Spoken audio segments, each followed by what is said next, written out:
आज्ञा पिताश्री। प्रहलाद का अंत परम आवश्यक है पुत्रों। परंतु पिताश्री। परंतु क्या? परंतु पिताश्री, राजकुमार प्रहलाद को मारने के सारे उपाय असफल हो चुके हैं। वो इसलिए कि अब तक के सारे उपाय अज्ञानी और बुद्धिहीन असुरों ने किए थे। मेरा उपाय कदापि असफल नहीं होगा। जाओ, कृत्या जन्म की क्रिया का शुभारंभ करो। सुना नहीं तुमने मेरा आदेश? सुन लिया पिताश्री, परंतु कृत्या का जन्म केवल प्रहलाद के लिए नहीं, औरों के लिए भी घातक सिद्ध हो सकता है। पिताश्री, आप तो जानते ही हैं, यदि कृत्या प्रहलाद को न मार सकी तो उसे मार डालती है जो उसे बुलाता है। यह संभव है। इतनी विशाल काय और भयावह राक्षसी और एक छोटे से बालक को समाप्त ना कर सके, यह संभव ही नहीं। जाओ, विलंब ना करो। भोर होने से पहले ही प्रहलाद का अंत हो जाना चाहिए। मैं यहां साधना कर रहा हूं। प्रहलाद का अंत होते ही मुझे सूचित किया जाए। और स्मरण रहे, सूर्योदय से पहले यह कार्य हो जाना चाहिए। जो आज्ञा पिताश्री।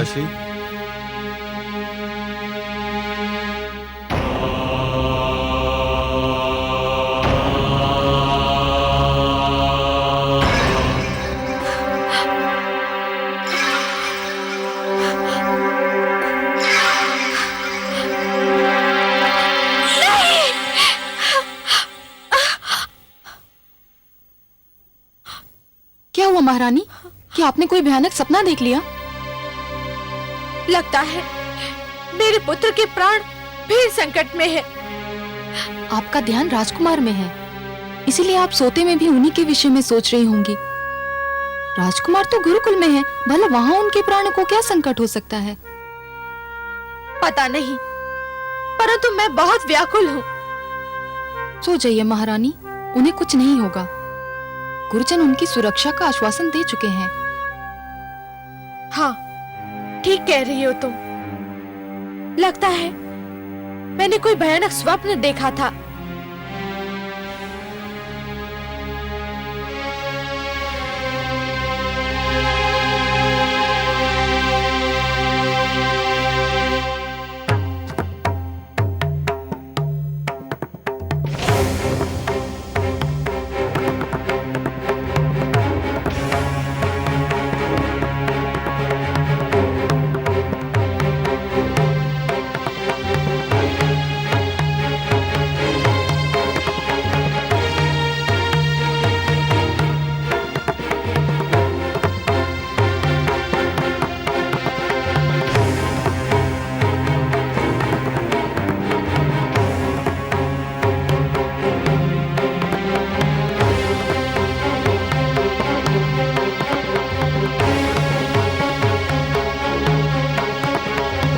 तेल लेके आओ। आओ, जल्दी आओ। आओ, शीघ्र आओ।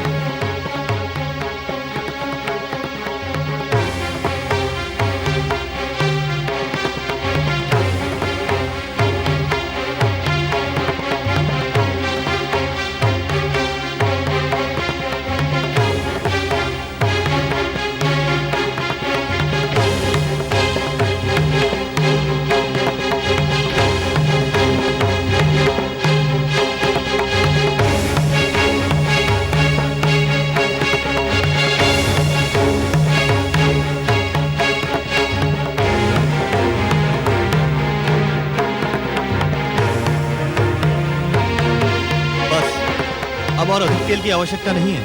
हाँ शिष्यों, तुम दूर उधर जाकर खड़े रहो। जाओ जाओ।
सब क्या हो रहा है?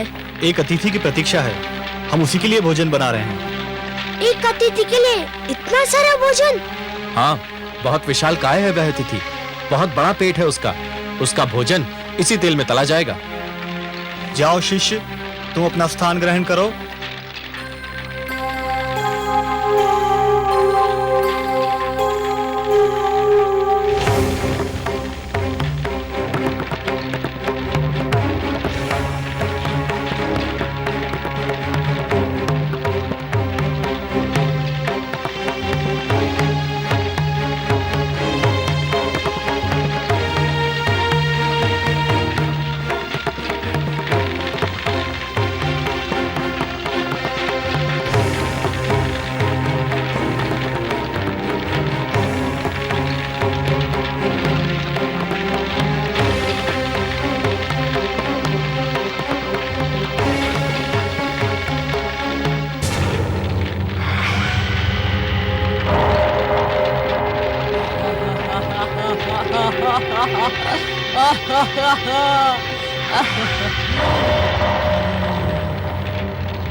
कहाँ है मेरा भोजन?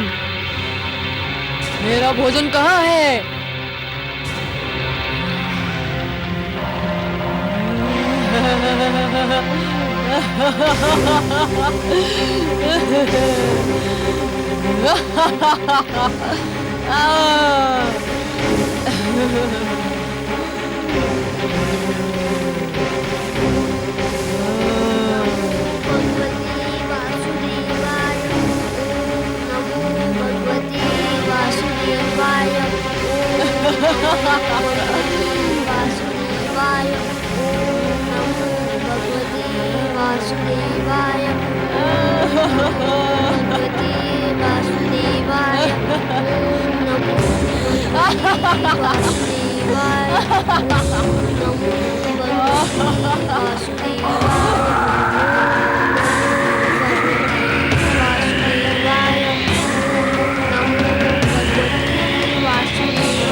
मुझे तुम्हारी बलि स्वीकार नहीं है।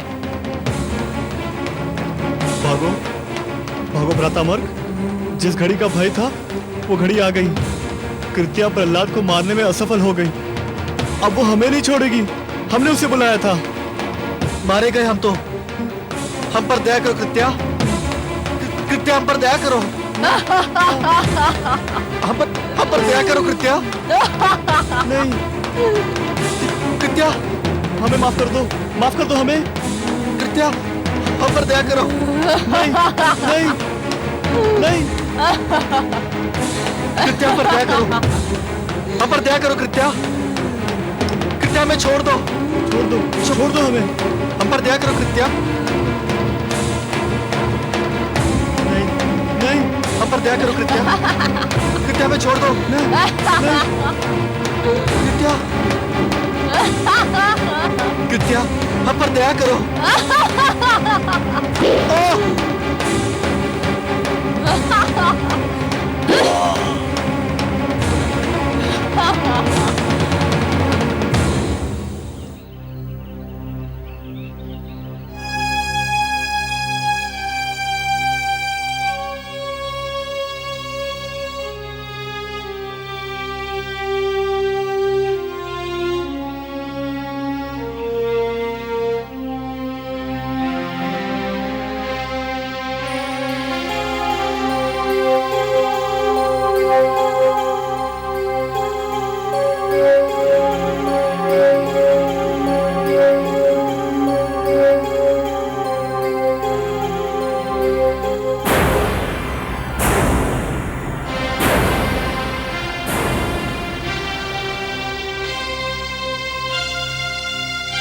गुरुशान, गुरु मार्ग।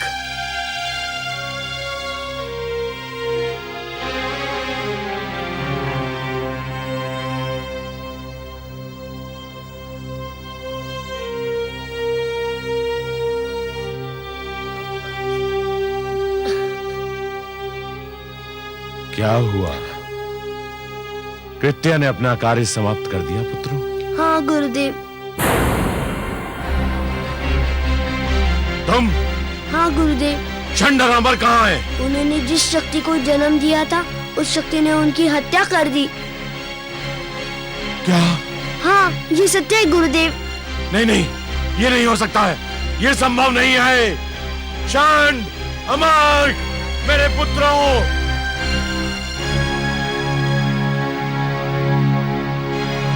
चंड, अमर!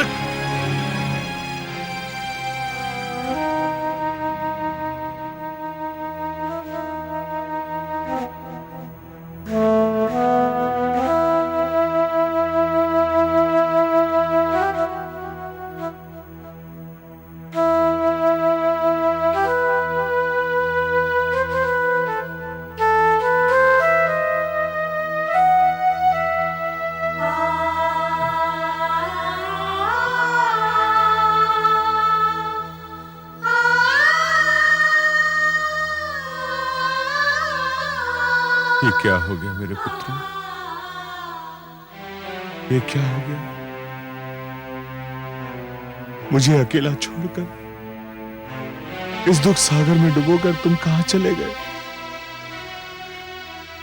हे मेरे होनहार पुत्रों, मैंने तुमसे क्या क्या आशाएं बांध रखी थी। तुम्हारे रूप में मैं शुक्र वंश का यश देखता था। तुम जीवित थे तो मुझे विश्वास था कि मेरा वंश जीवित रहेगा, फलेगा फूलेगा। मेरे कार्य को तुम आगे बढ़ाओगे। पर ये सब क्या हो गया? मुझे तनिक भी अनुमान नहीं था कि कृत्या के विषय में जो तुमने भय प्रकट किया था वो सत्य भी सिद्ध हो सकता है। मैं तुम दोनों को संजीवनी मंत्र से जीवित भी नहीं कर सकता। संजीवनी मंत्र तो केवल युद्ध में मारे गए, दुर्घटना में आहत और महारोग से ग्रसित को ही जीवित कर सकता है। तांत्रिक शक्तियों द्वारा मारे हुओं के लिए वे प्रभावहीन हैं। मैं विष्णु भक्तों का वंश मिटाना चाहता था, परंतु इस दुष्ट बालक ने मुझे कहीं का ना रखा। मेरी विद्या मेरे किसी काम ना आई। मेरी विद्या मेरे किसी काम ना आई।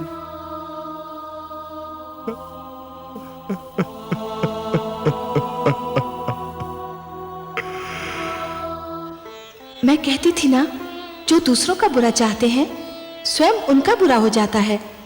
मेरे पुत्र को मारने चले थे दैत्य गुरु। एक क्षण को भी ये ध्यान नहीं आया कि वो भी किसी माँ का पुत्र है। अब अपने पुत्र मारे गए तो कैसा विलाप कर रहे हैं दैत्य गुरु। सिंगिका की भांति दैत्य गुरु भी अपने दुख को केवल दुख समझते हैं। उनके लिए दूसरों का दुख केवल परिहास की सामग्री होता है। आप सत्य कह रही हैं महादेवी। इसलिए मैं बार बार यही कहता हूं कि कभी किसी को किसी का बुरा नहीं सोचना चाहिए, क्योंकि जो भी व्यक्ति किसी और का बुरा सोचता है अंत में उसका भी बुरा हो ही जाता है। दैत्य गुरु को अपने तंत्र मंत्र पे बड़ा विश्वास था। समझ रहे थे कि उनके तंत्र मंत्र से बड़ी कोई शक्ति है ही नहीं। यह उनका भ्रम है महादेवी, उनका भ्रम है। जो भी व्यक्ति ये समझते हैं कि यह तंत्र मंत्र, ये सर्वनाश और अंधकार की शक्तियां केवल किसी और को ही क्षति पहुंचा सकती हैं, तो वो उनका भ्रम है। सत्य तो यह है महादेवी कि जो ईश्वर के सच्चे भक्त होते हैं, जो स्वयं ईश्वर पर संपूर्ण विश्वास करते हैं, ये तंत्र मंत्र की शक्तियां उनका बाल भी नहीं बांका कर सकती।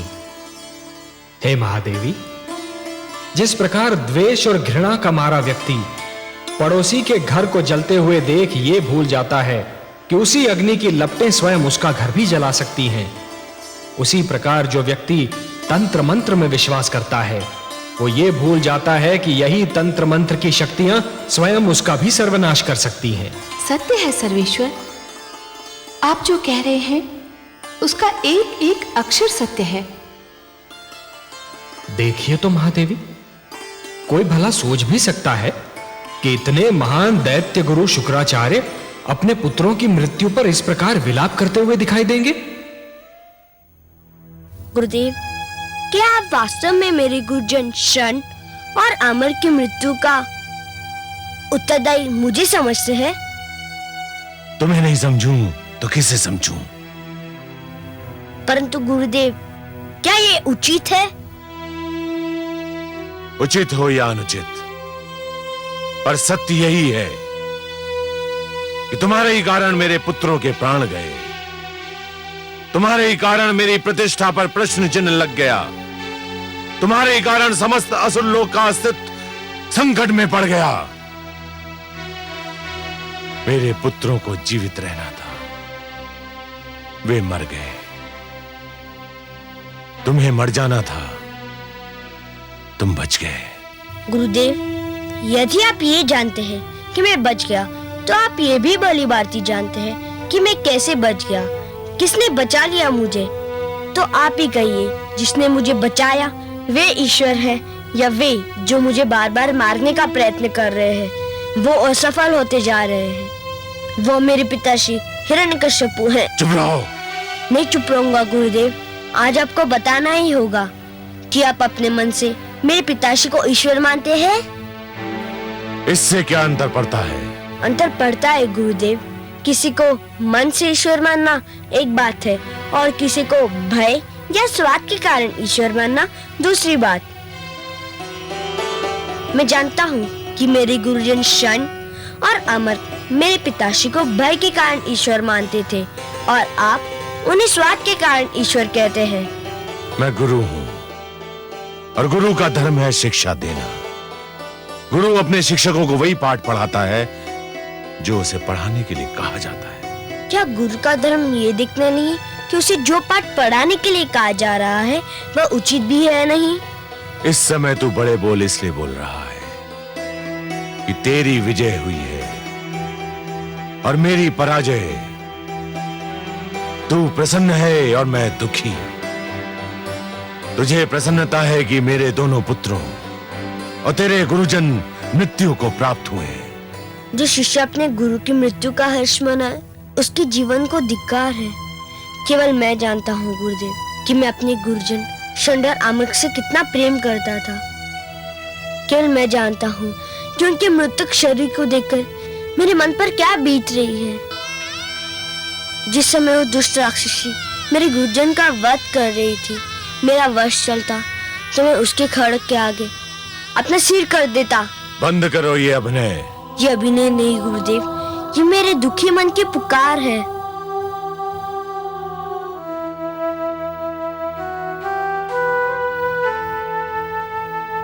हे वासुदेव, हे पद्मनाभ, हे नीलकांत, हे विष्णु, यदि मेरी भक्ति में कोई खोट नहीं है, मेरी श्रद्धा में कोई मैल नहीं है, मेरी उपासना में कोई स्वार्थ नहीं है, मेरे गुरुजन को जीवन दान देकर मेरे माथे से ये कलंक मिटा दीजिए कि मैं अपने गुरुजन की मृत्यु का कारण हूँ। उनके जीवन का अंत इसलिए हुआ कि आपको मेरा जीवन बचाना था। ये आपसे मेरी अंतिम प्रार्थना है। इसके उपरांत मैं आपसे कुछ नहीं मांगूंगा। हे सर्वेश्वर, मेरी लाज रखिए, मेरे गुरुजनों को जीवन दान दीजिए, मेरे गुरुजनों को जीवन दान दीजिए। सुना आपने कमल नयन? देखा मेरे पुत्र का भोलापन? लीजिए, अब उसकी अंतिम इच्छा भी पूरी कीजिए। बड़ा विचित्र है ये बालक भी, शत्रुओं के दुख पर भी यूं बिलख पड़ता है जैसे कि ये अपना दुख हो। महान है ये बालक महादेवी, महान है ये बालक। जब ये हंसता है तो सारा संसार इसके साथ हंसता है, पर जब ये रोता है तो अकेला ही रोता है। यदि रोने वाले के साथ कोई रो दे तो वो व्यक्ति श्रेष्ठ कहलाता है महादेवी, महान कहलाता है। दूसरों के दुख को अपना दुख तो केवल वही व्यक्ति समझ सकता है जिसका हृदय दर्पण की भांति स्वच्छ हो। पर यह कहने की आवश्यकता थी कि ये उसकी अंतिम इच्छा है और इसके उपरांत वो आपसे कभी कुछ नहीं मांगेगा? महादेवी, ये कहकर उसने स्वार्थी दैत्य गुरु शुक्राचार्य के सामने यह सिद्ध कर दिया है कि वो स्वयं कितना निस्वार्थी है। कभी अपने लिए कुछ नहीं मांगता, यदि हाथ पसारता भी है तो दूसरों के लिए। संभवतः आपका पुत्र भी यह समझता है कि मेरे भक्त मेरे वश में है, किंतु सत्य तो यह है महादेवी कि स्वयं मैं अपने भक्तों के वश में हूं। अपने प्रेम से, अपने विश्वास से, अपनी भक्ति से और अपनी श्रद्धा से मेरे सारे भक्त बार बार मुझे उनकी सहायता करने के लिए विवश करते रहे हैं और करते रहेंगे। और मुझे अपनी इस विवशता पर कितनी प्रसन्नता होती है, इसका मैं क्या वर्णन करूं महादेवी, इसका मैं क्या वर्णन करूं। मैं आपके इस पुत्र की प्रार्थना और मेरे इस भक्त की प्रार्थना को कैसे टाल सकता हूं महादेवी?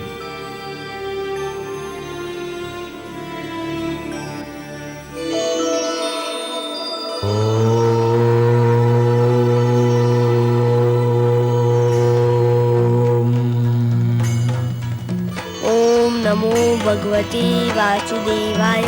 ओम नमो भगवते वासुदेवाय।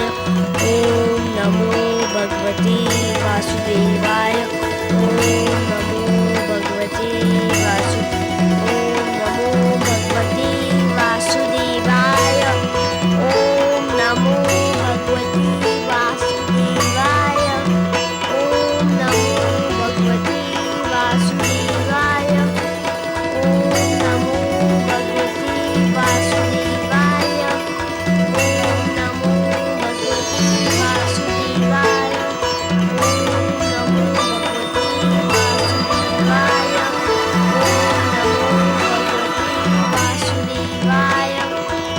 नमो भगवते वासुदेवाय।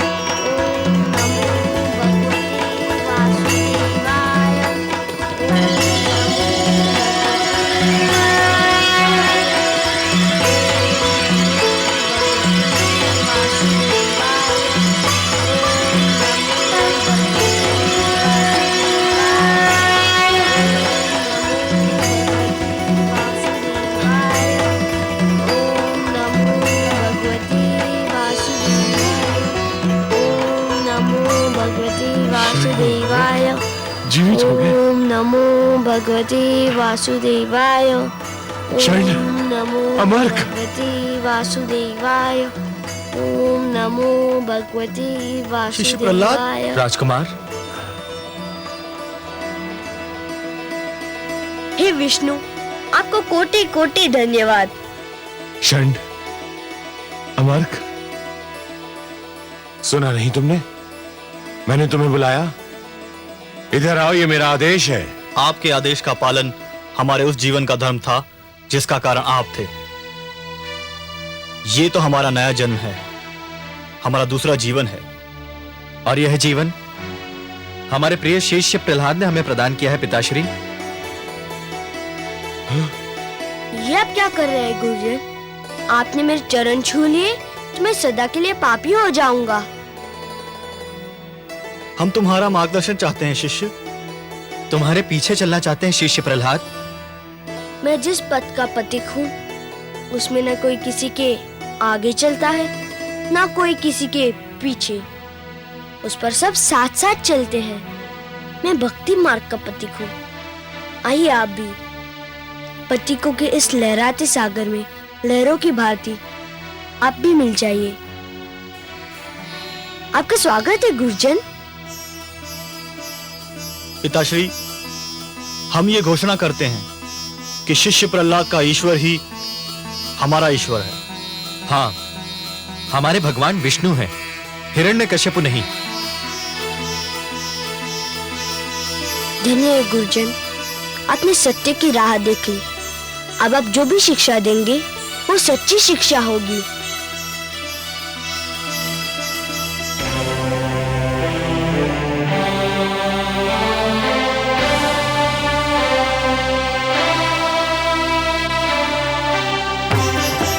सावधान! कामरूप नरेश महाराज विप्रचित्ति और राजकुमार आह्लाद पधार रहे हैं।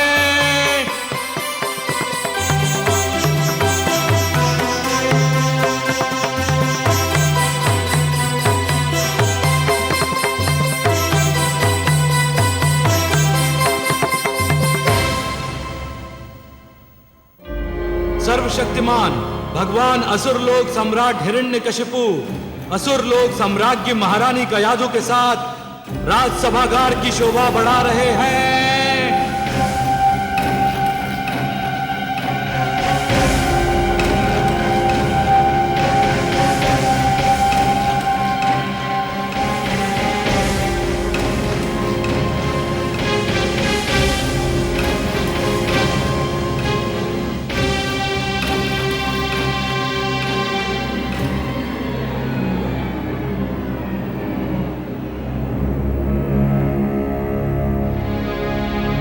असुरलोकवासियों, मेरे प्रियजनों, आज शुभ दिन है, अत्यंत शुभ दिन। एक राजा का धर्म होता है कि वो अपनी प्रजा को योग्य उत्तराधिकारी दे। आज मैं एक घोषणा करूंगा, अब सबके सम्मुख एक ऐसे रहस्य को खोलूंगा जिस पर आज तक पर्दा था। वो घोषणा है कि मैं भगवान हिरण्यकशिपु राजकुमार आह्लाद को अपना युवराज और अपने सिंहासन का उत्तराधिकारी नियुक्त करता हूं।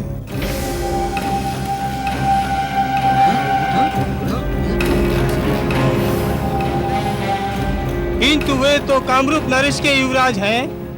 हाँ, इनकी माता होलिका थी और इनके पिता महाराज विप्रचित्ति हैं। नहीं, नहीं, यही वो रहस्य है जिससे मैं पर्दा हटाना चाहता था। सत्य तो यह है कि राजकुमार आह्लाद मेरा ज्येष्ठ पुत्र है। इसे मैंने और महारानी कयाधु ने मेरी बहन सिंगिका की गोद में डाल दिया था। यह सत्य कोई नहीं जानता। आज मैं वास्तविक अधिकारी को उसका अधिकार दे रहा हूं। आज मैं राजकुमार आह्लाद को अपना युवराज घोषित करता हूं। युवराज आह्लाद की जय! युवराज आह्लाद की जय! युवराज आह्लाद की जय! युवराज आह्लाद की जय! युवराज आह्लाद की जय! युवराज आह्लाद की जय! युवराज आह्लाद की जय! युवराज आह्लाद की जय! युवराज आह्लाद की जय! युवराज आह्लाद की जय! युवराज आह्लाद की जय! युवराज आह्लाद की जय! युवराज आह्लाद की जय! युवराज आह्लाद की जय! युवराज आह्लाद की जय!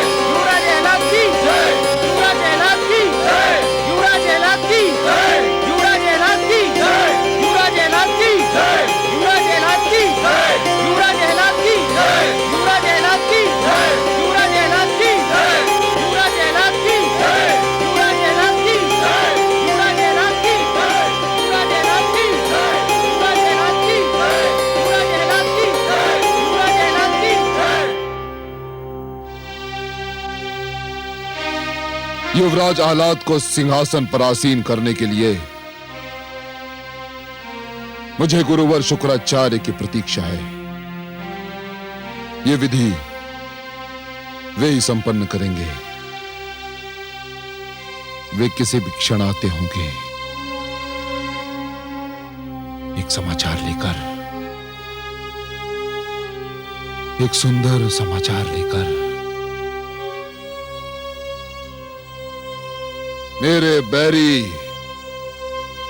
मेरे विरोधी, मेरे विद्रोही प्रहलाद की मृत्यु का समाचार लेकर। नहीं! तो क्या गुरुजन षंड और अमर्क उसे झूठ बोलकर मेरे पुत्र को साथ ले गए थे? महारानी, मेरे और प्रहलाद के मध्य जो संघर्ष चल रहा है, उसमें झूठ कोई पाप नहीं। एक ऐसा शस्त्र है जिसका प्रयोग सर्वथा उचित और न्याय संगत है। हे असुर लोक के वासियों, यह जान लो, हम और तुम एक ऐसे युग में जी रहे हैं जिसमें सत्य की शिक्षा देने वाले, मार्गदर्शन का धर्म निभाने वाले गुरु भी झूठ बोलने लगे हैं। जिस समाज के गुरु झूठे हो, वह समाज कदापि सुरक्षित नहीं हो सकता। मैं षंड और अमर्क को इस झूठ के लिए कदापि क्षमा नहीं करूंगी, कदापि नहीं। आप सत्य कहती हैं महारानी।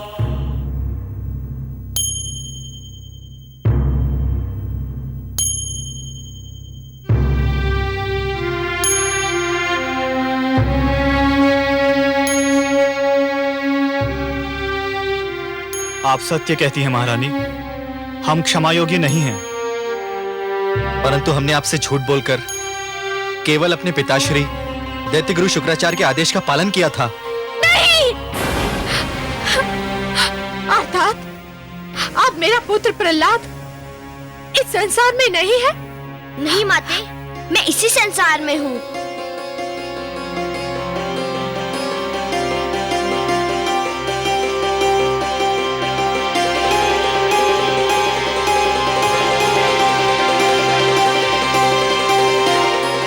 आपका आशीष सदा मेरे साथ था, मुझे क्या हो सकता था?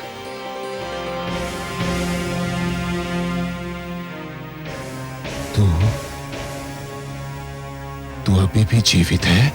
हाँ पिताश्री, भगवान विष्णु की कृपा से मैं बच गया।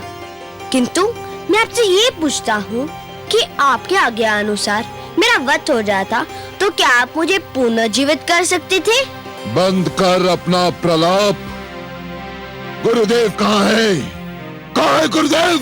मैं यहाँ हूँ दैत्येंद्र। ये मैं क्या देख रहा हूँ गुरुदेव?